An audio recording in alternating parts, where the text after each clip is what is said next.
right. Janet, our inspirational speaker, interfaith minister, published author, manifestation coach, and Linda Ronstadt fan.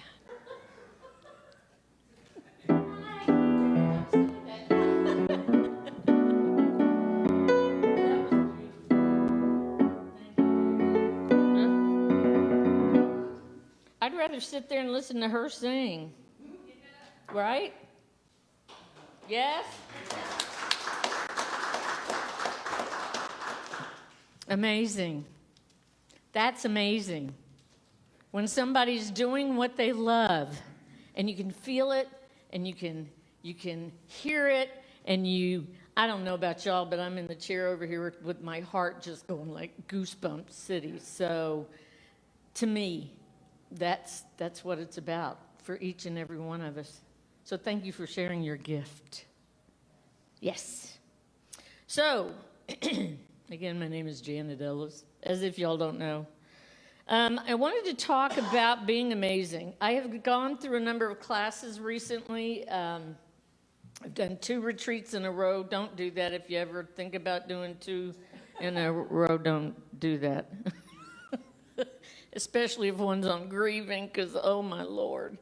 Anyway, I learned a lot, though. And in that process, we talked about amazing. How amazing are we, truly? How amazing are we truly? I'm going to gracefully. Yeah. How are we truly amazing? Each and every one of you, I'm not going to ask you to raise your hands, but if you feel it inside, are you amazing? Do you have a gift that you know you have that you'd love to share with others in the universe somewhere, somehow? Possibly? Yeah, I love it. It's real important for us to know that. And in some of these classes and workshops I've been taking, I've been reminded. Because can we forget sometimes? Anybody? Yes. Thank you. We can, can't we?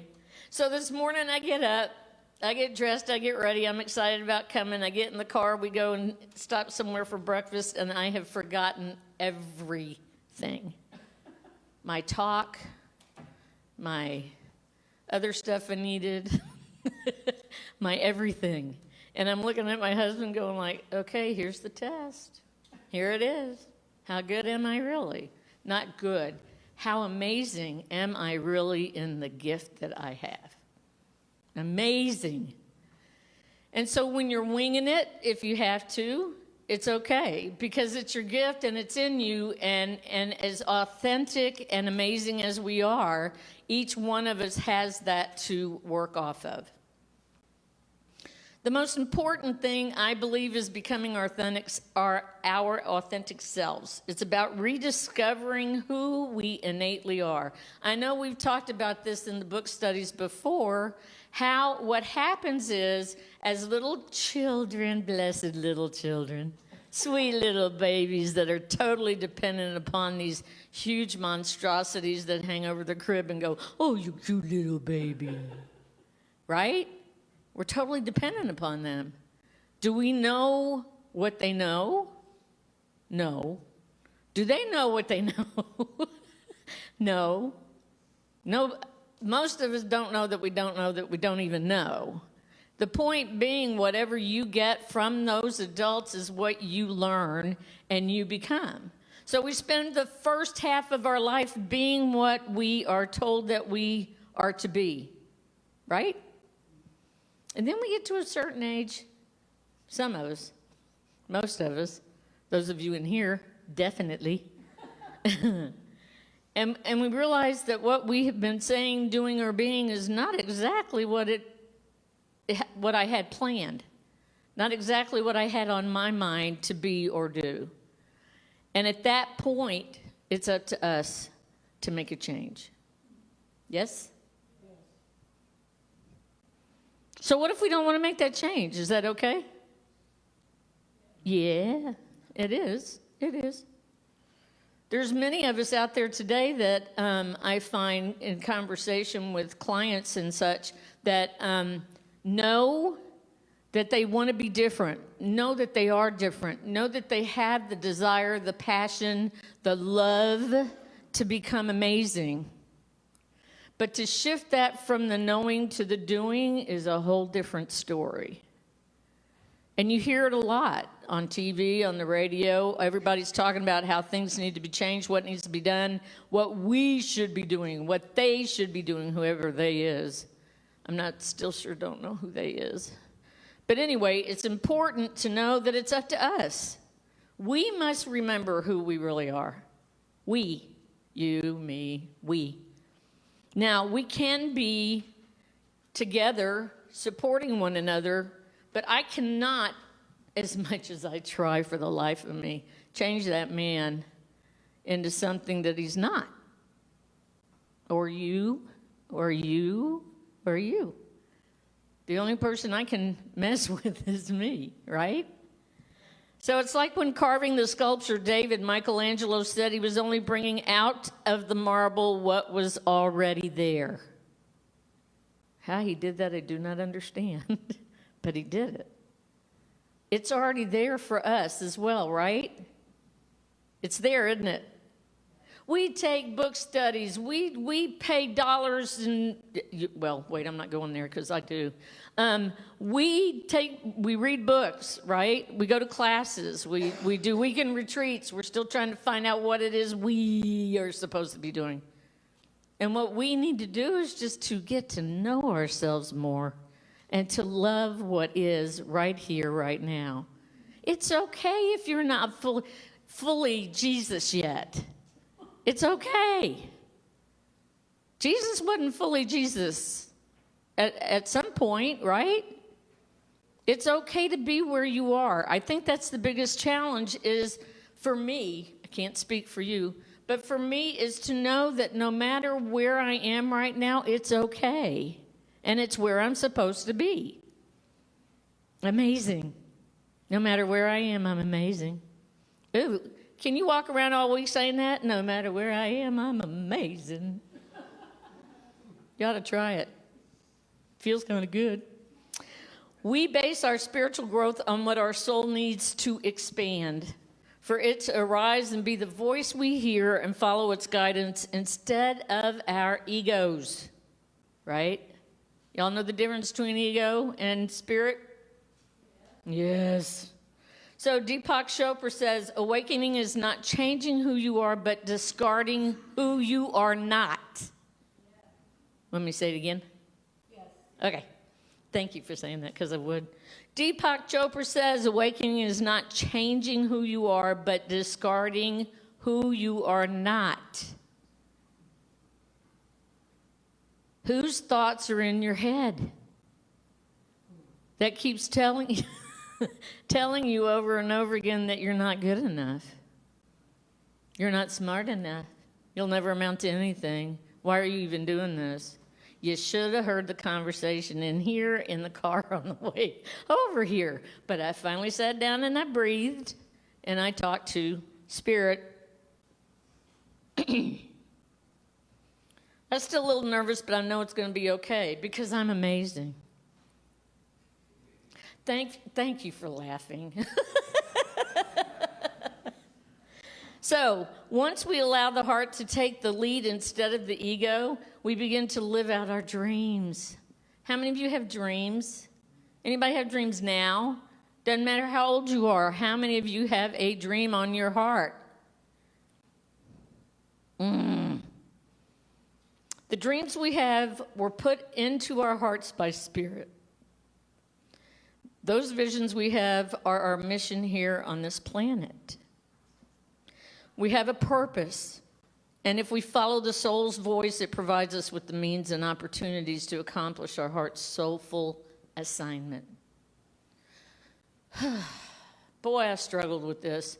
I was one of those that, graduated from high school and would never go to school again, ever. You couldn't make me walk into a school if I got paid to. Well, that's not true because I ended up going into a college and getting paid. So anyway, I hated high school. I did not want to go to school at all.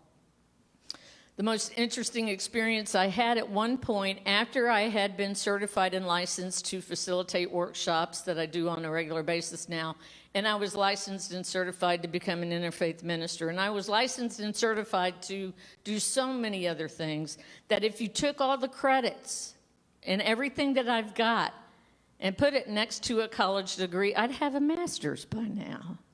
But do they account that in college? No. But I was teaching a class at UTA in the evening. It was real cool. I'm walking down the hall and I hear, "Professor." And I kept walking. And I knew they weren't talking to me. And I heard it again, "Professor?" And I'm going like, okay, there's nobody in the hall but me and this other kid behind me. And I hear it one more time, "Professor, excuse me." And I turn around and I said, "Are you talking to me?" And he went, "Yes, ma'am." And I went, "Oh my God, this is great." He wanted to know where a room was. I didn't know, but I told him if I could help him find it, I would. I was called a professor. It's so important that you understand that titles aren't really important.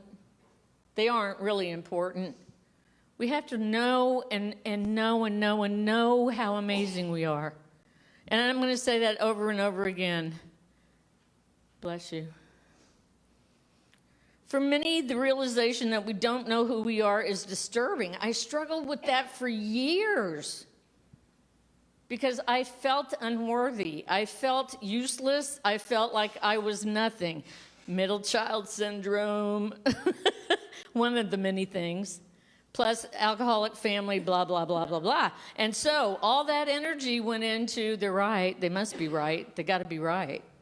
And I felt that way constantly until I finally decided to walk away from all of it. All of it.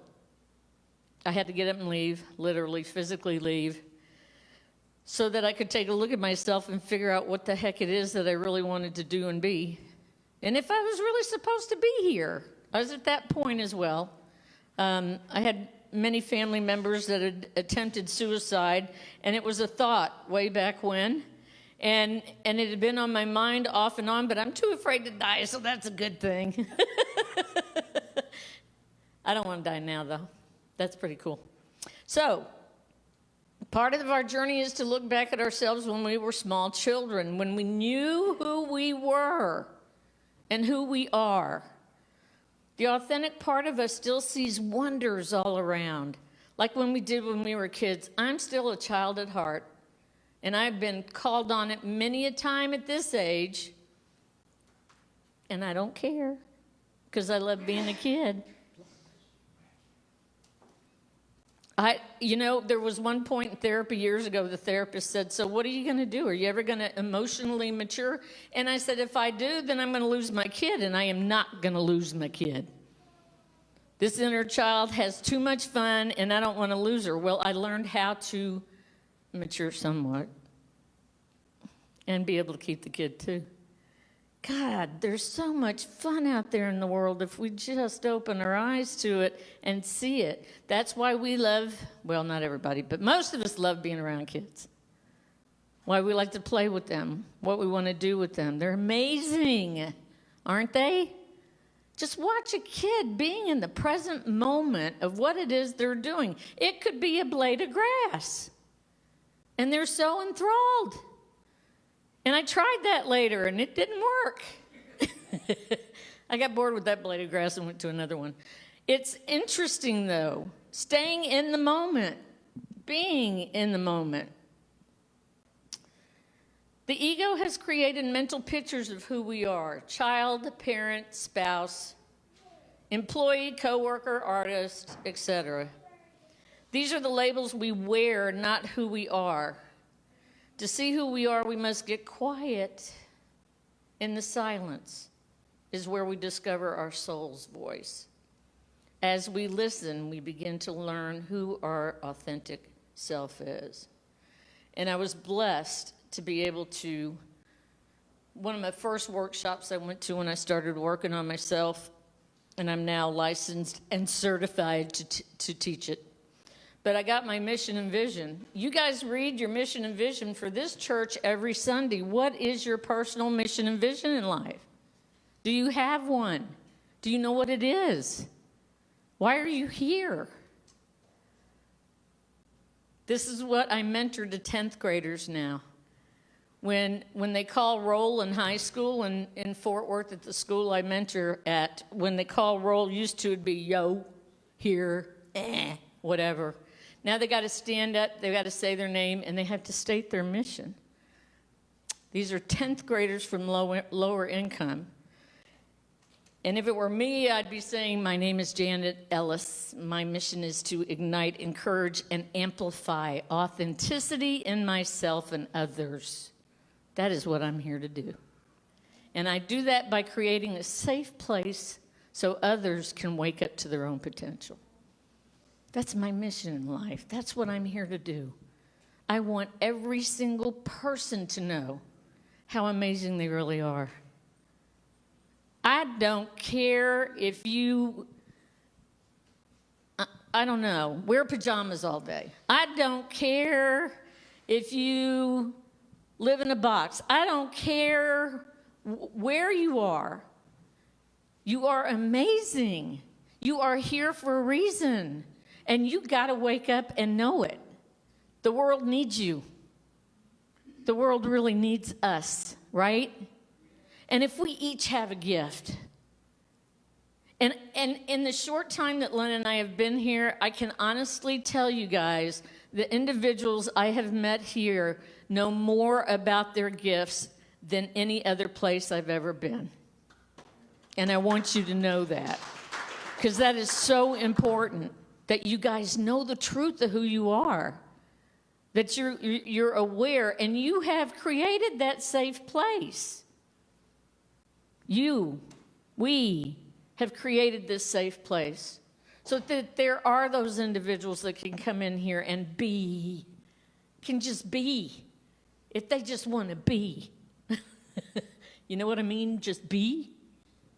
It's amazing. Oh, that's my talk. It's amazing. Anyway, when I started finding myself, I remember the first 6 months I was in the back of a church with my head up against the wall, sobbing like a baby. Sobbing. I'm surprised there's still not an indentation where my hair hit the wall, crying so hard. But oh my goodness, from then on, I started waking up a little bit at a time, right? You're not going to wake up all in one evening. Dang it, I wanna so bad. It's a journey. That's what life's about. So there's those times that we may feel like, you know what? Can I say it? Shit. Yes, I'm a minister and I cuss. There are those moments. I felt that way this morning before I got here. Not that, but you know, oh my God, oh my God, oh my God. And everything's fine once I sit down and I get quiet and get out of my head. The ego is such a challenge and it controls so much. So, the ego's been seeking out there in the world. The ego's always looking out there in the world. Oh my God, I love the way she dresses. If I could dress like her, I could do anything. Not. I couldn't even wear the dress she has on, so I'm saying. But the ego's saying if you were wearing that, you'd be doing better. If you were doing their job, you'd be doing better. But it's not totally true. Because it's the ego that's always seeking outside of ourselves, and where we really need to be is inside. The love and acceptance it looks for must be found within, where it's always been. The ego is fearful of rejection, but the heart is always accepting. The ego, we know what the ego is, right? And the love comes from the heart. So the ego is fearful of rejection, but the heart is always accepting. For us to accept ourselves, we have to stop being something we aren't. and allow our authentic selves to emerge. Anybody know what that even looks like? I know some of you do. It's fascinating too, and it can be cool. I mean, man, when you have epiphanies or when you have insights or you have those whatever words there are that happen in life, you know those things where this is the part I love. There's a situation that happens, right? A connection is made. I make a connection with another person. But everything that had to happen prior to that coming together, you know what I mean? Hello? You know what I'm talking about? God, it's amazing. There's that word again. It's amazing. Yeah. And we always have these things, these little synchronicities that come up in our life that we just kind of look at each other and go, whoa. So recently I was at a tea room, and I made a comment about this woman's dress at the table next to me, and the waitress that was waiting on us came over and said, I have that dress, I just love it.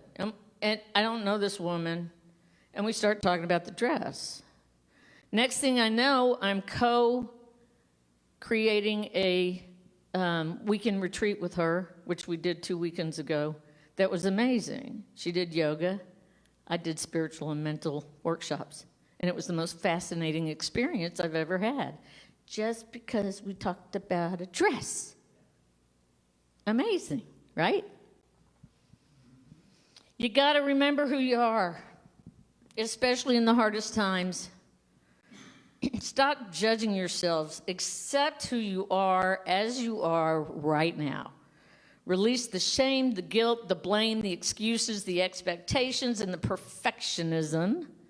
Instead, forgive ourselves. What a concept, huh? Forgive ourselves by letting go and allowing ourselves to forgive our sleepful state. And that's basically all it is. We've fallen asleep for a little bit, and we wake back up, and we decide, okay, it's time to work a little bit more. We become conscious of the soul's voice and its encouragement. And once you can make that connection, you can connect with anything and anyone. Recognize that self-care and alone time are vital for this awakening to occur. And we talk about this. Melinda talks about it on Sundays. We talk about it in the book studies. We talk about it in every other place that we talk. Spend time with yourself. What do you do first thing when you get up in the morning? Are your feet hitting the floor running because you're late? Are you gently placing your feet on the floor so that you can get centered, so you can spend some time with yourself? You are worth it. You are so worth it. The awakening of the soul to its bondage and its effort to stand up and assert itself. This is called life. Thank you.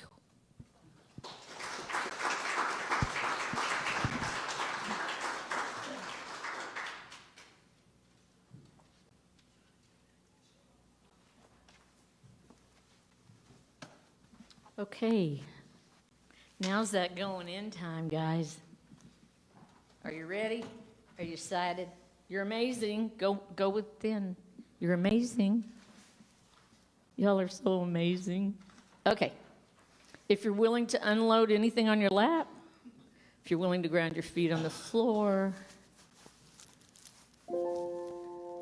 if you're willing to take a deep breath in and release,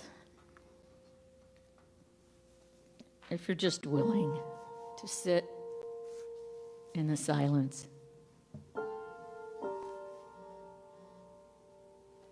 This is your time. Your time to go within. A time where there's a safe place for you to be. Just to be yourself. Whatever that is. If you feel sad, if you feel comical, if you feel whatever you feel, you can just be that.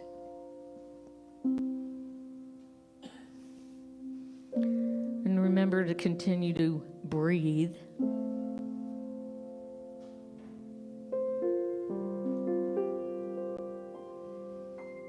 And as you gently close your eyes, if you're willing, if you haven't yet,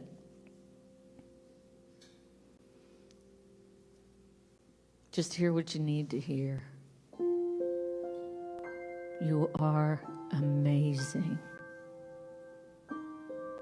Each and every one of you, and God so wants to let you know. Spirit, energy, gusts. You have that time right now to do and be with that who you are connected with. So take a few moments in the silence and just be.